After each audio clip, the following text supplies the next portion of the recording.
Good morning to each and everyone. We are here at the residence of Kagawad Narpe because Barangay Maasin is one of the beneficiaries of the Palawan State University Quezon Campus Extension Services. Okay, so to give him an insights about the Bangka Pamason, the extension services of PSU Quezon Campus. Kagawan? Okay, yes sir, good morning. Ayan po, my name is Kigawad Gadi Nardi and recently nakatira po dito sa Barangay Maasin and sa kasalukuyan po ay isang barangay kagawad pa rin po sa amin pong barangay. So, patungkol po doon sa experience po na naibigay po ng programa ng Palawan State University Quezon Campus na may kaugnayan po ito sa Bangka Pamason. So marami po ang na-experience katulad po doon sa mga dati ay halos hindi alam paano mag-cater doon sa mga bisita.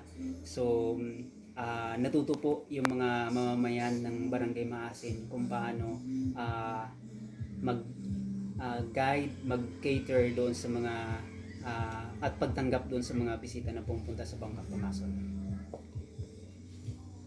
At maliban po doon, natuto din po yung lalo po yung mga kabataan, mga out of school youth na papaano magkaroon ng marketing or online marketing dahil po sa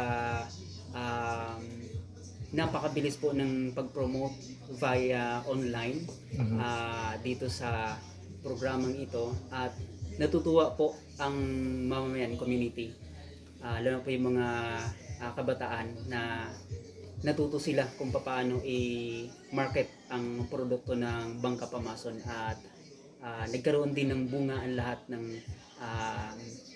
pagsisikap ng community ng Barangay Maasin. And of course, ang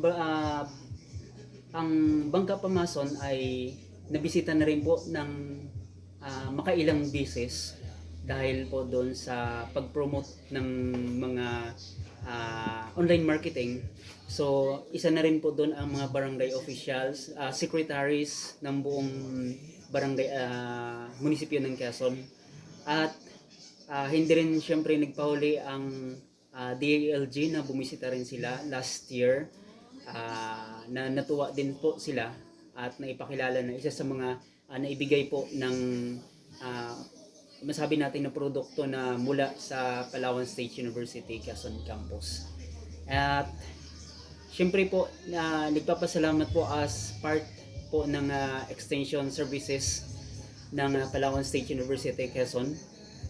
So ito po ay sana po na maging stable and sustainable po ang programa na ito. Hindi lang po sa kasalukuyan, hindi lang sa panahon ito, kundi hangad din po namin sa community po na tuloy-tuloy po siya sa pakipagtulungan po ng Palawan State University. And of course, natuto na rin talaga yung community po ng Barangay Maasin na i-sustain at pangalagaan ang Bangkang Pamason na mula sa proyekto o program ng Palawan State University.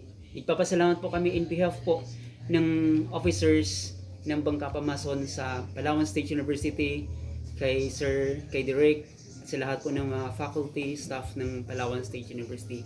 Lubos-lubos po ang aming pasasalamat na nagkaroon po ng proyekto na kauna-unahan na ginawa at nangyari dito po sa Barangay Maasin. Salamat po, Palawan State University, Quezon. Okay na.